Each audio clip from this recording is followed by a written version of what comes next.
சிறகடி காசை அடுத்த வர எபிசோடில் பார்த்திங்க அப்படின்னா மீனா வந்து ஒருத்தவங்க மாலையை தூக்கி போகிறத பார்த்துட்டு நம்ம டெய்லியுமே பூ கட்டுறோம், ஆனால் அது எல்லாத்துக்குமே ஒரு நாள் தான் வாழ்நாள் காலம், அதுக்கப்புறம் அந்த பூவெல்லாம் வேஸ்ட் ஆயிருதுன்னு சொல்லிட்டு யோசிக்கிறாங்க.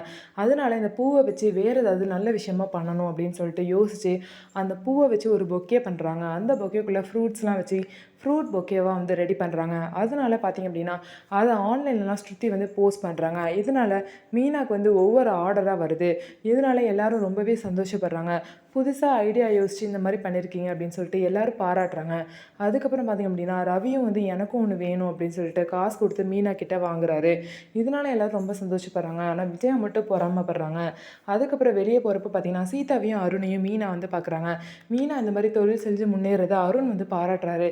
பரவாயில்ல, நீங்கள் சுயமாக தொழில் செஞ்சு சின்ன சின்னதாக இருந்து இப்போ பெரிய லெவலுக்கு முன்னேறுறீங்க, ரொம்ப நல்ல விஷயங்க. ஆனால் உங்கள் ஹஸ்பண்ட் மாதிரி கார் ஓட்டுறவங்களால இந்த மாதிரிலாம் முன்னேற முடியாது. கூடிய சீக்கிரம் அந்த வேலையை விட்டுட்டு அவரையும் உங்கள் கூட சேர்ந்துக்க சொல்லுங்கன்னு சொல்லிட்டு முத்துவை பார்த்து சீப்பாக கேவலமாக பேசுவார். இதனால் மீனாக்கு வந்து கோவம் வந்துடும். அவரும் முன்னேறி தான் வராரு. அவர் வாடகை காரில் ஓட்டினார், இப்போ சொந்தமாக 2 கார் வச்சுருக்காரு. இதுவே ஒரு பெரிய முன்னேற்றம். அவர் வேலையில் அவரும் முன்னேறி தான் வருவார். அவரை குறைச்சி எடை போடாதீங்கன்னு சொல்லிட்டு மீனா முத்துக்கு சப்போர்ட்டாக பேசுவாங்க. பேசிட்டு அங்கேருந்து கிளம்பி போயிடுவாங்க. அதுக்கப்புறம் சீதா வந்து அருணை வந்து திட்டுவாங்க. எதுக்கு நீங்கள் மாமா பார்க்குற வேலையை எப்படி குறைச்சி வந்து எடை போடுறீங்க, அதுவும் அக்காவுக்கு முன்னாடி சொல்கிறீங்க, அவள் கஷ்டப்பட மாட்டாளான்னு சொல்லிட்டு அருணை வந்து திட்டுறாங்க. ஆனால் அருண் பார்த்தீங்கன்னா வேணும்னே தான் அதை பண்ணியிருப்பாரு.